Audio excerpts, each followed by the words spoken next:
अस्सलाम वालेकुम। वालेकुम सलाम। कैसे हैं आप? अल्हम्दुलिल्लाह। सर आज हम आपके लिए एक सवाल लेकर आए हैं और सवाल हमारा जी ये है कि जब आप इंडिया का नाम सुनते हैं तो आपके माइंड में क्या बातें आती इंडिया, यार इंडिया का नाम सुनते हैं हमारा दुश्मन मुल्क है इंडिया।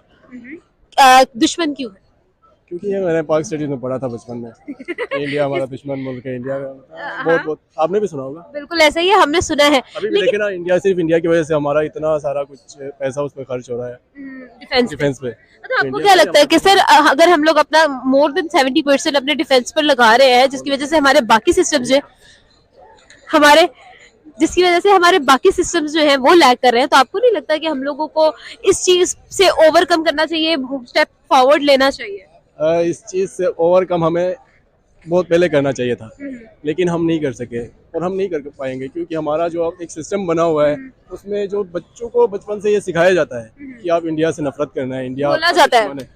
बस यार बच्चों की ब्रेन वॉशिंग इस तरह से की जाती है। हमारे स्टडी सिस्टम जो एजुकेशन सिस्टम है वो हमें बचपन में सिखाता है कि आपने इंडिया, मैंने खुद रैलीज में इंडिया के खिलाफ नारे लगाए हैं स्कूल की तरफ से। तो ये चीज़ बहुत पहले ख़त्म होनी चाहिए, बल्कि ये चीज़ होनी नहीं चाहिए थी। सिर्फ इस वजह से हम शायद आज जो दुनिया में हम इतना पीछे रह गए, उसकी एक वजह ये भी है, ये जो हेटर सर, इसके अलावा दुश्मन होने के अलावा आपके माइंड में क्या आता है? इंडिया से मुझे इंडिया की जो वो प्यारी प्यारी जगह आती है जैसे गोवा है, मनाली है। उसके अलावा इंडिया में बॉलीवुड के मैं बहुत बड़ा फ़ैन हूँ बॉलीवुड का। शाहरुख खान हो Everyone is, गया, everyone. आलिया भट्ट। तो इंडिया मैं बड़ा एडमायर करता हूँ इस चीज़ को, बॉलीवुड को। तो सर अगर हम लोग देखें तो उन लोगों ने अपने डिफेंस के अलावा और भी बहुत सारी चीजों को स्ट्रॉन्ग किया है और हमें नजर भी आता है।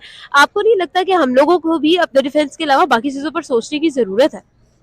हम सोचने की ज़रूरत है, बिल्कुल है, लेकिन ये मसला ये है कि हमारा जो ऊपर एक सिस्टम बना हुआ है जिसमें हमारे इंस्टीट्यूशंस आते हैं, जिसमें आप हमारा रिलीजियस, हमारा हमारे जो पॉलिटिकल सिस्टम है, उसके अलावा जो हमारे कानून है, जो सारी चीज़ें आप देख लें तो किसी में भी सिस्टम सही नहीं चल रहा है। हर कोई अपने फ़ायदे के लिए लोगों का इस्तेमाल कर रहा है।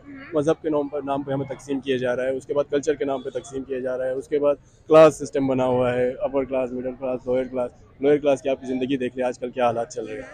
तो इंडिया में ऐसा नहीं है। अब मैं आपको एक एग्जांपल देता हूँ। मैं छोटी सी एग्जांपल देता हूँ। पोलियो की बात कर रहे हैं हम, तो पोलियो एक ऐसी बीमारी है जो पूरी दुनिया से ख़त्म हो चुका है, समेत इंडिया इस वक्त पोलियो की वैक्सीन खुद बना रहा है। पाकिस्तान अभी तक उस चीज़ से बाहर नहीं निकल पा रहा है, पोलियो ख़त्म नहीं हो रहा। पाकिस्तान और अफ़गानिस्तान ये दो कंट्रीज़ है। इसकी सिर्फ और सिर्फ ये वजह है कि आज भी हमारे लोगों में पोलियो के बारे में अवेयरनेस नहीं है। लोग इस बीमारी को सीरियस नहीं लेते। लोग इसके बारे में तरह तरह के आप मिथ्स, जैसे कोई लोग कहते हैं कि इससे आबादी कंट्रोल करने का कोई ज़रिया है। और अभी रिसेंटली 2023 में पाकिस्तान का पहला केस भी रिपोर्ट हुआ है। तो इंडिया में आप देख लें, इंडिया में सिर्फ एक दो कैंपेन्स चली है, उन्होंने अपने सारे इंडिया हमसे बहुत बड़ा मुल्क है और लेकिन वहाँ पे वो पोलियो ख़त्म हो गया है, पोलियो फ्री है। लेकिन पाकिस्तान से नहीं हो पा रहा है। क्यों? इसकी वजह ये है कि हमारे लोगों के पास शऊर नहीं है, या लोगों को तालीम सही नहीं दी जा रही है। सिस्टम्स की बात करते हैं तो देखिए आपकी तरफ से हमें कहा गया कि हम लोग अपना डिफेंस पे बहुत ज्यादा जो है एक्सपेंस देते हैं और बाकी सिस्टम जो है उसकी वजह से इफेक्ट होते हैं। तो अगर हम लोग उसी तरफ बात करें, नहीं, मैं डिफेंस की सिर्फ डिफेंस की बात नहीं कर रहा हूँ। अब हमारा पॉलिटिकल सिस्टम देखें, हमारे जो पॉलिटिशियंस की अयाशियाँ आप देख लें। सबसे आप सिर्फ डिफेंस सिस्टम हमारा इसका रिस्पॉन्सिबल नहीं है। इसके साथ साथ हमारी जो पॉलिटिक्स है, हमारे अदलिया का निज़ाम है, हमारे प्रोटोकॉल्स है, हमारे जो बिजनेस क्लास तबका है, ये सारे इसके रिस्पॉन्सिबल है। जो भी ऊपर जागीरदार बैठे हुए हैं वो सारे इसके रिस्पॉन्सिबल है। गरीब और गरीब होता जा रहा है, अमीर जो है वो और अमीर होता जा रहा है। गरीबों के पास जो पैसा था, थोड़ा बहुत रह गया था, वो भी उठा रहे चीज़ें। आप रेट चेक कर ले, आजकल इतनी महंगाई हो गई है कि एक जो बंदा 30 से 40 हज़ार महीने का कमाता है उसका जीना मुश्किल हो गया। और पाकिस्तान में आप देख ले तो इस वक्त आपकी 80% लोग बेरोज़गार है। नौजवान तालीम आपकी ग्रेजुएट करके आपके पास जॉब्स नहीं है, लेकिन महंगाई धड़ाधड़ बढ़ रही है, इनकम बढ़ नहीं रहा। तो कहाँ जा रहा है ये मुल्क? दिवालिया होने जा रहा है।